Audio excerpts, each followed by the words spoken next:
오늘 말씀의 제목인데요. 여러분 한번 따라해 주십시오. 고난의 유무, 소망의 유무. 네, 한 번 더요. 고난의 유무, 소망의 유무. 예, 말씀을 이어나가면서 오늘 말씀 제목을 왜 이렇게 잡았는지, 이 제목이 오늘 우리의 기도의 제목이 되기를 소망하거든요. 한번 이어가 보도록 하겠습니다. 2025년 첫 금요 더함 기도회를 통해서 하나님의 응답이 우리 교회와 또 우리의 가정과 오늘 여기 우리 함께 모여 있는 우리들의 개인의 삶 속에 넘쳐 흐르는 복된 한 해 되시기를 먼저 주님의 이름으로 축복드립니다. 네, 우리 앞에 놓여진 2025년이라고 하는 시간 속에 여러분 우리가 바라는 것들이 있을 겁니다. 그것들을 우리는 송구영신 예배 때 기도의 제목으로 삼아서 올리기도 했고 또 우리의 마음속에 품고 있는 소원으로 남겨두는 경우도 있었을 거예요. 대략적인 이거는 믿음 있는 사람들을 대상으로 설문조사한 게 아니고요. 그냥 일반의 시민들을 대상으로 한 2주 정도 기간을 설문조사했던 내용이 있습니다. 잘 보이실지 모르겠는데요. 2025년 우리에게 바라는 소원이 무엇이냐 물어봤더니 경제적인 안정이 1위였고요. 그 다음에 제가 잘 안 보여요. 작아서 나의 건강인 것 같아요. 주변의 건강, 사람의 건강 이렇게 얘기하는 것 같고 대부분 이게 경제와 건강이 1, 2를 왔다 갔다 하는데요. 이번 설문조사에서 좀 특이점이 뭐였냐면 세계와 나라의 안정이에요. 세계와 나라의 안정이 이 순위권 밖에 있었는데 이게 3위까지 치고 올라온 겁니다.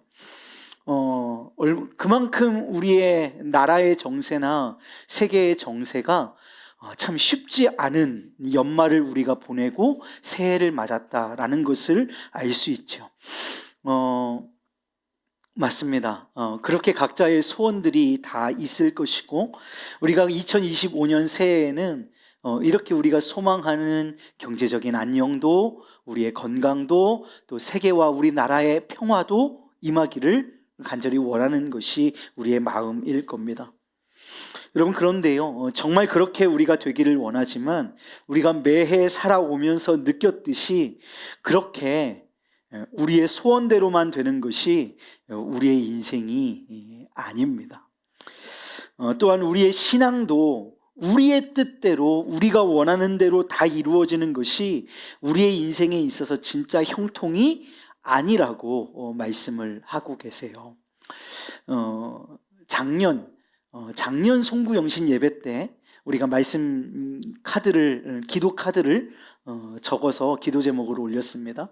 제가 올해 송구영신 예배 때 그 말씀 카드를 다시 나누어 드렸어요. 제가 한 집사님에게 조금 이렇게 물어볼 수 있는 기회가 있어서 물어봤습니다. 한 해 동안 쓴 기도 제목이 다 응답됐습니까? 그랬더니 하나도 안 이루어졌는데요.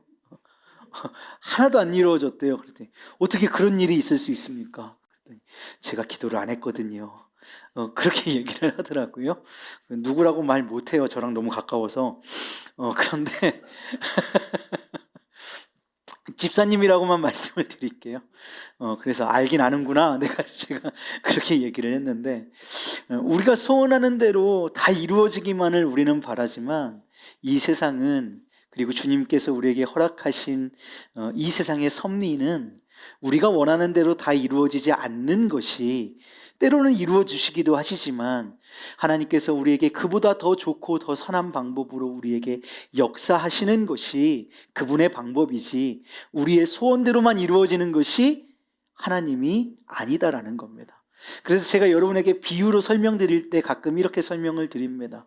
우리 예수님은, 우리 하나님은 램프의 요정 지니가 아닙니다. 소원 이렇게 램프 문질러서 팡 하고 나오면 어떤 소원이든 3개만 들어줄게가 주님이 아니에요. 우리의 주도권은 주님께 있고 지니의 주도권은 누구한테 있어요? 나에게 있죠. 그래서 나의 소원을 지니가 이루어줍니다. 그러나 우리의 소원은 2025년 고백하는 것처럼 우리의 삶의 목적은 나의 삶의 목적은 누구시라고요? 주님이십니다. 그래서 우리의 기도는 어떻게 변경되어야 하느냐? 주님의 뜻이 나를 통하여 전해지기를 원합니다. 하나님의 나라가 하늘에서 이루어진 것 같이 이 땅 가운데에서도 이루어지기를 원합니다. 이것이 한 해 우리에게 주신 기도의 제목이 되어야 할 줄로 믿습니다. 그래서 오늘 말씀으로 여러분과 함께 하기를 원하는데, 2025년 우리에게 주어진 시간 속에 여러분, 때로는 우리의 삶 속에 고난이 있을 수 있습니다. 누구나 2025년 고난 주세요 기도하는 사람 없겠지만 고난이 있을 수도 있어요. 때로는 아픔도 있을 수 있을 겁니다. 그러나 우리가 기억해야 할 것은 왜 고난이 왔냐, 왜 이 슬픔이 왔냐, 아픔이 왔냐가 아니라 그런 고난과 아픔과 눈물의 시간 속 안에서조차도 하나님은 나를 떠나거나 나를 버리시는 것이 아니라 오히려 그 안에서 나와 함께 하신다는 것입니다. 우리가 오늘 고백한 것처럼 한 걸음 한 걸음 주 예수와 함께 걸어가는 걸음이 되어야 한다는 것이죠. 여러분, 우리 목사님 성구영신 예배 때 말씀 증거해 주신 것처럼 광야를 지나서 가나안으로 걸어가는 그 과정 가운데에 하나님이 그 안에 함께 계신 것이 은혜인 줄로 믿습니다. 저는 그들이 가나안으로 들어가는 것이 그 광야의 끝을 의미하기 때문에 중요한 목표와 목적지가 있다고 생각하지만, 그들이 광야에 있던, 가나안에 있던, 오히려 광야 가운데에서 하나님을 더 잘 느끼고 경험할 수 있었다면 이스라엘 백성들에게는 오히려 광야가 복이 아니었을까 하는 생각을 해봅니다. 왜요? 가나안에 들어가자마자 불기둥과 구름기둥이 사라지잖아요. 만나가 내리지 않잖아요. 하나님을 볼 수 있는 시야가 좁아지잖아요. 그런데 광야에선 어땠어요?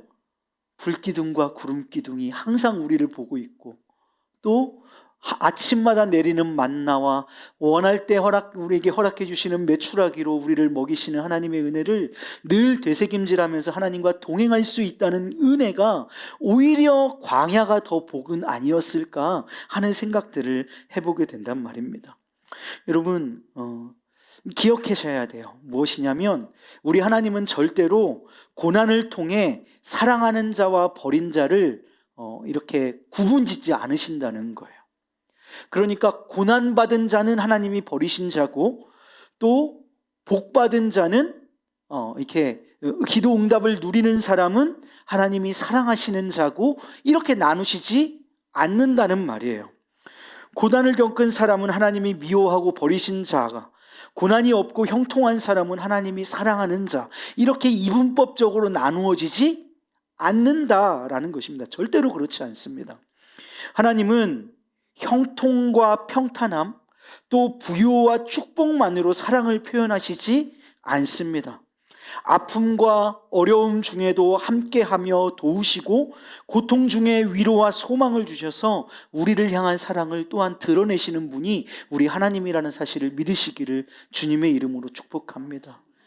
이렇게 이분법적으로 나누면 고난받는 사람은, 고난받고 있는 사람은 하나님이 버리신 사람이야 라고 이분법적으로 나누면, 하나님의 사람 욥은 그래서 그런 이분법적으로 나누어져서 세상의 사람들과 친구들에게 멸시를 받게 되는 거예요.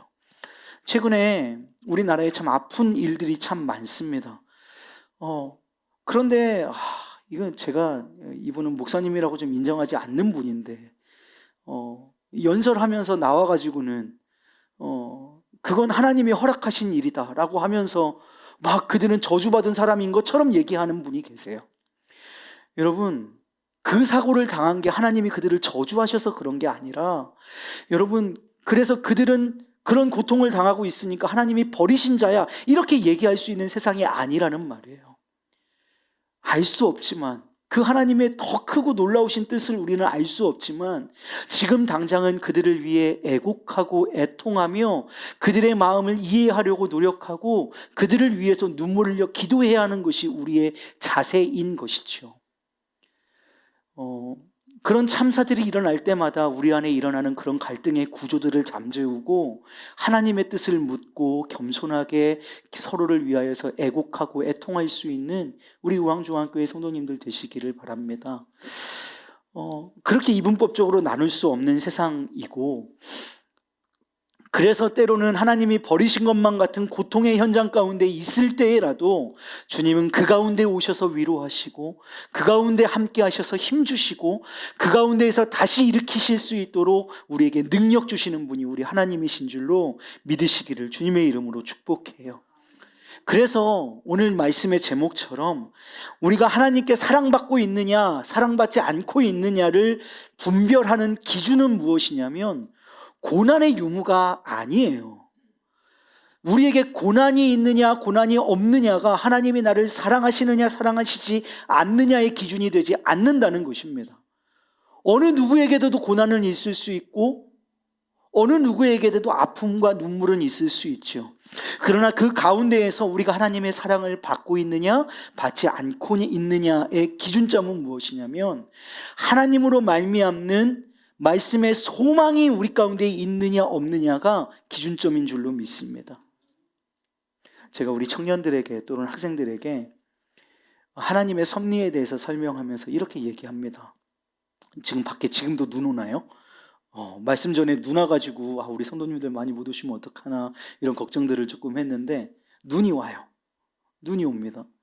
그런데 우리는 예배 드려야 되잖아요. 그죠?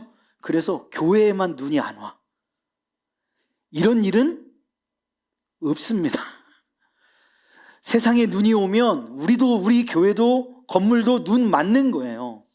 세상에 폭풍우가 몰아치면 우산 안 써도 비 안 맞는 그런 기적은 없습니다. 똑같은 어려움과 고난이 우리 가운데 와요. 그런데 우리에게 복은 뭐예요? 눈 속에 주님이 계신다니까요. 그 주님이 소망 되신다니까요. 그래서 고난의 유무가 하나님이 나를 향한 사랑의 확증의 증거가 되지 못합니다. 그 가운데 있는 소망이 예수가 나와 동행하심이 내게 하나님의 나를 향하신 사랑의 확증이 되는 줄로 믿습니다.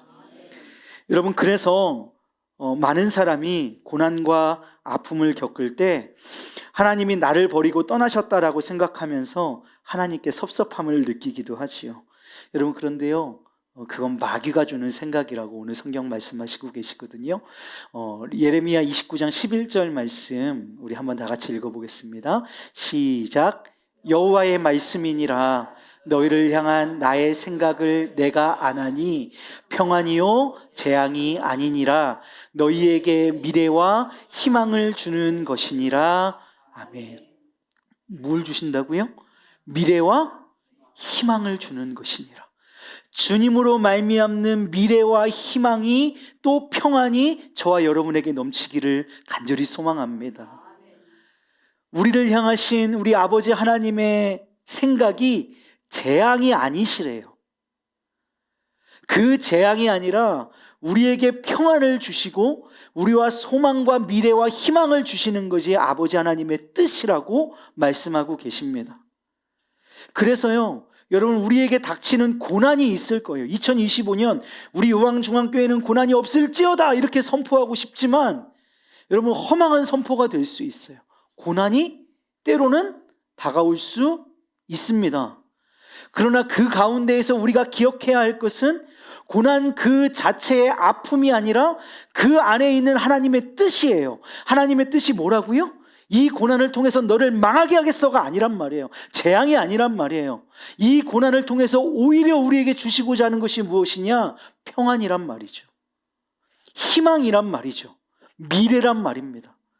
그래서 이런 고난을 당했던 욥은요, 우리가 작년에도 제가 이 말씀 참 많이 증거했는데요, 욥기서 23장 10절 말씀에 이렇게 기록합니다. 그러나 내가 가는 길을 그가 아시나니 그가 나를 단련하신 후에는 내가 순금같이 되어 나오리라. 우리의 고난의 이유와 목적이 무엇이냐면 우리로 순금되게 하시는 거예요. 더 나아가서 작년에 제가 증거한 말씀 한 번 더 리와인드 해드리면 순금이 되어서 비춰지는 게 누구의 얼굴이에요? 재련사의 얼굴이에요. 우리의 인생의 재련사는 누구십니까? 하나님이세요. 하나님이 재련된 순금된 내 인생을 통하여서 당신의 얼굴이 세상 가운데에 비추어지시기를 원하시는 줄로 믿으시기를 주님의 이름으로 축복합니다. 2025년 의왕중앙교회 믿음의 식구들 가운데 고난이 없을 것입니다라고 저는 선포할 수 없습니다. 때로는 고난이 있을 겁니다. 아픔도 있을 거예요. 눈물도 있을 겁니다. 그러나 여러분, 제가 여러분에게 축복할 수 있는 내용은 그걸로 여러분을 망하게 하려 하심이 아니라는 것입니다. 하나님의 뜻은 평안인 줄로 믿으시기를 소망해요. 미래와 희망이신 줄로 믿으시기를 주님의 이름으로 축복합니다. 그래서 여러분들을 순금같이 하실 거예요. 더 강하게 하실 거예요. 그냥 이 고난 겨우 이겼어, 겨우 이 터널 빠져나왔어가 아니라 그것 빠져나오고 나오면 그 이전은 상상할 수 없게 여러분들을 강하게 만드실 거예요. 2025년 주님 안에서 참으로 강해지시는 저와 여러분 되시기를 주님의 이름으로 축복합니다. 여러분, 사랑은 믿음입니다. 한번 따라해 보실 거예요. 사랑은 믿음입니다. 왜 그러냐면요, 사랑하면 그 사랑하는 대상을 믿는 거거든요. 우리가 하나님을 사랑합니다. 믿으십니까? 고백하시나요? 그 말은 뭐냐면 우리가 하나님을 사랑한다는 고백은 우리가 하나님을 믿습니다 라고 하는 고백이에요. 그 하나님의 신실하심을 믿죠. 어렸을 때요, 우리 아이가 아플 때 약을 먹여야 되는데 약이 좀 쓴 거예요. 그러니까 아이가 약을 안 먹으려고 버티겠죠. 실랑이를 하다가 결국은 제가 아이를 잡고 코를 이렇게 하면 입을 벌리잖아요. 입을 벌려서 결국은 그 약을 어거지로 밀어 넣습니다. 그걸 먹어요. 그때 그 아이의 표정을 잊을 수가 없어요. 그 어린 아이인데도 불구하고 이 아저씨와 이 아줌마가 드디어 나에게 일을 저지르는구나, 내 친엄마와 친아빠는 분명히 따로 있다 같은 불신의 그 표정, 나한테 이럴 수는 없다, 친엄마 친아빠면 이럴 수 없다 라고 하는 그 표정, 그리고 그 쓴 걸 먹었을 때의 그 표정. 여러분, 제가 아저씨라서 아줌마라서 그렇게 하는 것입니까? 아니요, 사랑하는 아이이기 때문에 그렇게 하는 것입니다. 여러분, 때로는 그렇게 우리에게 쓴 약을 먹이실 수 있단 말이에요. 우리의 사지를 붙잡으실 수 있단 말이에요. 그런데 그거 먹어야 이기거든요. 그거 먹어야 우리가 자라날 수 있거든요. 사랑하는 여러분, 2025년 형통하시기를 주님의 이름으로 축복합니다. 성경이 말하는 형통의 뜻을 아시지요? 형통은 임마누엘입니다. 요셉의 인생 가운데에 하나님께서 그와 함께 하심으로 요셉이 형통하였더라 계속해서 반복돼요.